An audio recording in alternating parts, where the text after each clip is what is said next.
Mantan Kepala Bagian Umum Direktorat Jenderal Pajak (DJP) Kantor Wilayah Kanwil, Jakarta Selatan Rafael Alun memeluk erat anaknya, Mario Dandi saat bertemu di ruang sidang Pengadilan Tindak Pidana Korupsi Tipikor pada Pengadilan Negeri PN, Jakarta Pusat, Senin tanggal 6 November tahun 2023. Hal ini terjadi ketika Jaksa Penuntut Umum, JPU Komisi Pemberantasan Korupsi KPK, menghadirkan Mario Dandi sebagai saksi dalam kasus gratifikasi dan tindak pidana pencucian uang (TPPU) di lingkungan Direktorat Jenderal Pajak (DJP) yang menjerat ayahnya. Setelah berpelukan erat beberapa menit, keduanya langsung duduk. Wajah Mario Dandi tampak memerah menahan tangis. Selain Mario Dandi, Jaksa KPK menghadirkan akunting bilik kopi Equity, Ikhfa Fauziah sebagai saksi dalam kasus tersebut.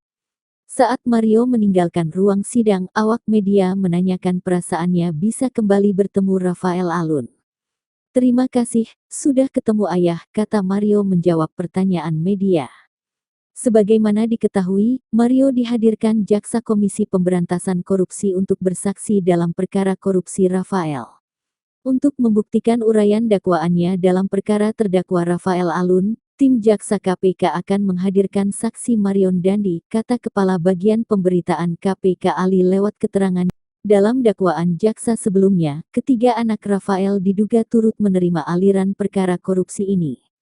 Angelina Embun Prasasya, disebut dibelikan mobil VW Beati 4AT tahun 2014 warna merah nomor polisi AB 1708 SY, seharga 4 meter.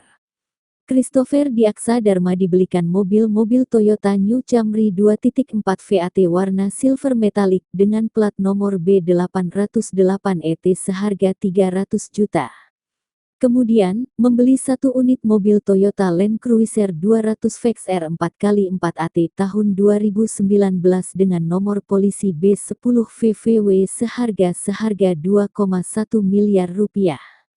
Untuk menyamarkan pembelian tersebut, Rafael membelinya bersama Mario Dandi.